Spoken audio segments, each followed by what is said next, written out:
welcome to today's video. So today I am going to be doing a book chat, but I have some sad news. I'm not currently reading anything. I know that sounds so terrible, but honestly life has been a little bit busy lately, so I have not really I've not been reading a whole lot, and that's also why I wasn't able to put videos up, because just life basically. So I have my phone here, and I have the list on Goodreads of the items that I've read that I did not include in my last video. So here we go. The first book that I read, so I finished the Total Me Talks, I finished Within, I finished If I Was Your Girl, great book by the way, and I finished Sarah Dessen's Once and For All. And after I finished Sarah Dessen's Once and For All, I read a book called Gilded Cage by Vic James. This is the first book in a series. I don't know if it's going to be a trilogy. To be honest with you, when I read the book, I didn't originally know that it was going to be part of a series. I didn't know it was book number 1, but I honestly really enjoyed this book. So it is set in modern day Britain, and with a twist. So it's modern day Britain, and magic is a real thing. Magic users control everything, and it's basically follows a couple of families, and one being a all-powerful magic using family, and the other one is an everyday family who goes to work with this other family. They butt heads and stuff, and there's some drama, and there's some stuff that goes on. But all in all, I ended up giving it a 4 out of 5-star rating on Goodreads. It was a very good book, and I am very excited to read the second one, which I believe is called Tarnished City. The second book comes out in February of 2018, so I'm really excited to read that one. But Gilded Cage, definitely I would give it a thumbs up, because I really enjoyed it. I did also read a lot of romantic, historical romance books too. So I'm currently reading, so I finished the Dark Champion books by Jo Beverly. And then I tried reading a new book. So Philippa Gregory is an author that I really enjoy. And I did not realize that a while back she wrote a book series for teens. So I decided to try it, and I have to tell you that after reading the first 50 pages, I thought it was the biggest pile of garbage I had ever read. I love her other books. I've read The Other Boleyn Girl. I've read like all of the Boleyn Tudor books. I read her Whiteacre trilogy, and I've read a couple of other standalones that she's written. And I have to tell you though that this book was terrible. It's set in the 15th century in Italy, and it follows a couple of younger people, around 16, 17, a girl and a boy, and they're part of this, the boy is part of this order, and it's a religious order set up by the Pope, I guess, and they're supposed to go throughout Europe to abolish witchcraft, or someone is, I don't know. The whole plot was super messy, and the characters were very flat. Like, you didn't feel sympathy for any of them, and so it was a very disappointing book for me, especially from an author that I really enjoy. I did give it 2 out of 5 stars, because I don't like giving just 1 star. I gave it 2 out of 5 stars, mostly because I made it through the first 50 pages, which I thought was like an accomplishment, to be honest with you, because that's how bad this book was. So, yeah. Anyway, I'm just drinking water today, guys, in my Alice in Wonderland cup my husband got for me for Christmas a few years ago. So, after I finished the Changeling, which was the first book of the Order of Darkness trilogy by Philippa Gregory, I went on to the Library Jumpers series by Brenda Drake. Now, I read the 2 books that are out, Thief of Lies and Guardian of Secrets, and so I'm honestly shocked because Thief of Lies is the first book, and I gave that a 3 out of 5 star rating. I didn't enjoy it a whole lot. I liked it. It was a fast read. I mean, it was an okay book. It wasn't spectacular. But then you jump to the second book, Guardian of Secrets, and I ended up giving that one a 4 out of 5 stars, which for me is very unusual. Usually if I don't like the first book, I like the second book even less. And I don't know if it was because in the first book there was a lot of background information she was trying to get through, but I loved the second book. I felt that the pacing was so much better. I felt like it just flowed so much better. The characters, in the first book, I didn't really like the girl character. I felt that she was kind of a whiny baby. But in the second book, I felt like she kind of manned up a little bit, which I hate that phrase. She kind of toughened up. There we go. Toughened up is a better phrase. She toughened up a little bit. She kind of accepted her fate, if you will, and went along with the series of events that happened. And I don't know. I liked her a little bit more, and I just felt that as a character she was a little more well-rounded in the second book. There is a second character in there that I really enjoyed, and it's not the first guy she meets. Yeah, so with this love triangle, she has like this, she meets this first guy and she falls like head over heels with him, and then the second guy she meets in like the second book and she kind of likes him, and then stuff ends up happening with the first guy, so she ends up going with the second guy. And I think the first guy is cocky, and I just don't like him, like, at all.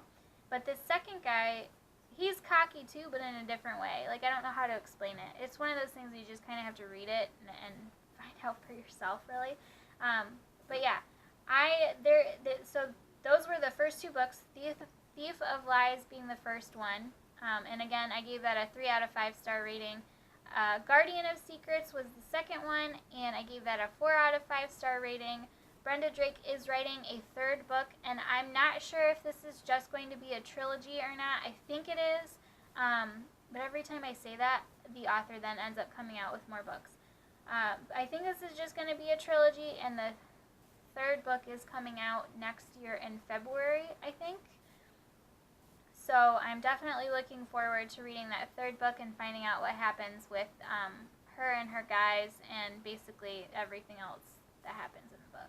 So the next book that I read, I told you guys that I read a lot. There's a lot of books on here. I apologize. So the next book that I read was Come Sundown by Nora Roberts. This is her newest standalone. I haven't been following her as much. I used to be a really big Nora Roberts fan, and some of her books kind of got a little bit repetitive, but this one was really good. It was a little different than some of the other ones that I read. I gave it a 4 out of 5 stars. That's all I'm going to tell you on that one. I'm going to make you read it to find out what it's about. The next book I read was The Waking Land by Callie Bates. This is a science fiction book. I gave it a 3 out of 5 star rating. It was okay. The main character to me was very whiny. And this is not supposed to be like a teen book, I don't think. Let me check. I don't think this is considered young adult fiction. I believe this is just science fiction. And like I said, I did enjoy the book, the plot of it, and the character kind of developed a little bit better, but not until like the very, very end. But it was a good book all in all. It's just that main character, man. If you're gonna be whiny, that's like my biggest pet peeve, is when a main character is super, super whiny. And that's what happened in The Waking Land and then the Library Jumpers series. The main girl characters in both of those, super, super whiny. And I'm like, why? I just don't understand. Alright, then I've got some Sweet Valley in here, some more Joe Beverly. Okay, on to the next one. So I read all of the Razorland books, and when I found out that Aunt Aguirre was coming out with another one, I got excited. And then I started reading the book. I didn't care about any of the characters that she wrote about in the original 3 books, and and they were the main characters in the 4th book, so I was like, so I gave it a 2 out of 5 stars. I didn't enjoy it. I thought it was boring. I just didn't like it. Didn't like it at all. So, if you read the first 3 books and you really enjoyed them, and you really, really liked all of the characters, including some of the side characters, go ahead and read it. You might enjoy it. But for me, I didn't really care for a lot of the side characters, and the one side character that I did like ended up dying. So, yeah, I really didn't enjoy this one. So, again, like I said, if you liked the Razorland series, read it. Let me know what you think in the comments below. Tell me why you liked it. Maybe I'll give it another go, but I just didn't care for it. Which brings me to my final book, and this is the book that I just finished a couple of days ago, Seeing Red by Sandra Brown. It's her newest book. I have always been a fan of Sandra Brown. Sandra Brown is actually the first romance books. Her romance books are the first ones that I picked up when I was in high school. So she's the reason I like romance books. Because before that, it was like teen drama and sci-fi stuff and fairies and history stuff. And then I blended the history and the romance and found historical romance, and so it's her fault I like the romance books. Not that I'm really mad about it, but Seeing Red, I thought it was a very good book. It really, the plot flowed really nicely, and the 2 main characters, the female one was pretty relatable. I do have to say that some of her characters, it's like, some of her main characters, you find that they're similar, I guess. They have characteristics that are similar to one another. So, like in this one, the main character is a news reporter, and I know in a few of her other books that she's written, she actually has quite a few books where one of the main characters is a news reporter. The male character in this book was a ex-ATF agent and / private investigator, and so I feel like a lot of her male characters are they have like that law enforcement background. But again, that's one of the only similar, like I feel like a lot of her plots are very different though too, which is why I like reading Sandra Brown still. So again, this one I gave it 4 out of 5 stars. It was a very good book. I'm just now, like I said, I finished it a couple of days ago and am currently looking for books to read because life is busy right now. So if you guys have any suggestions for books, leave them down in the comments below. I'm always looking for new authors, always looking for new books. Give this video a thumbs up if you liked it, and make sure you subscribe so you can get more video content similar to this. I do T-chat videos as well. I've got a couple of new things coming up. My husband and I are going cruelty-free, so I'm going to have some videos kind of correlating with that. I'm thinking about doing a cleaning series. I like to do a good fall cleaning before we close everything up and turn on things for winter, because winter is coming. I didn't mean to sound like Game of Thrones there. Anyway, so I'm thinking about doing a cleaning series, so let me know if you're interested in that. Leave comments below, like and subscribe, and I'll see you guys again soon. Bye.